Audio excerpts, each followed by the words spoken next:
ஸ்தானத்து சிம்மராசி. பயப்படும் நிலையில் இருக்கிறதா? ஆமாம், சூரியன் தான் இந்த சிம்மராசிக்கு அதிபதி.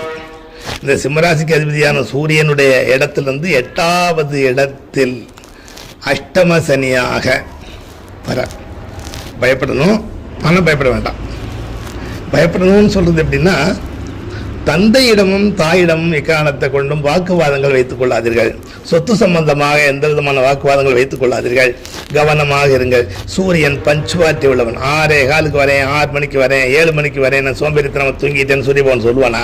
அப்படிப்பட்ட இடத்துல இருக்கக்கூடிய நீங்கள் சுறுசுறுப்பானவர்கள், கடைசி வரை உழைத்து கொண்டிருக்கக்கூடியவர்கள், தன்மானமுடையவர்கள், செய்யக்கூடிய செயல்களை முடிக்கிற வரைக்கும் தூங்காதவர்கள். அப்போ சொல்வலன் சோர்விலன் அஞ்சான் இவனை இகழ்வல்லல் யாருக்கும் அறிது.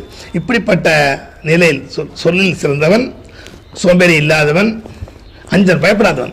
இந்த 3 இந்த விஷயமே வள்ளுவர் சொன்ன மாதிரி வேட்டா இருக்கும்.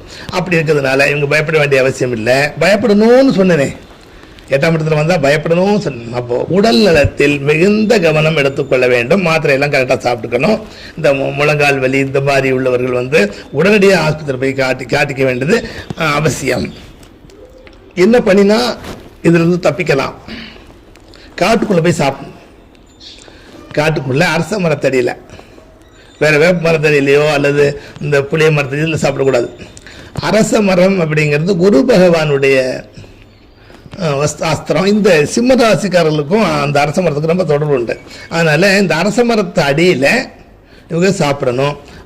காட்டுக்குள்ளே இருக்கக்கூடிய அரச மரத்தில் அடியில் சாப்பிடணும். ஒரு மந்த்லி ஒன்ஸ் ஒரு பிக்னிக் மாதிரி போய் சாப்பிட்டு வந்து, இவனே காட்டில் சாப்பிட்டுட்டு இருக்கான், இவனை போய் நம்ம என்ன பண்ண போகிறோம் அப்படின்னு சொல்லி சனி பகவான் இரக்கம் காட்டி அந்த அஷ்டம சனியிலிருந்து ஒரு 95% நிவாரணம் அளிப்பார்.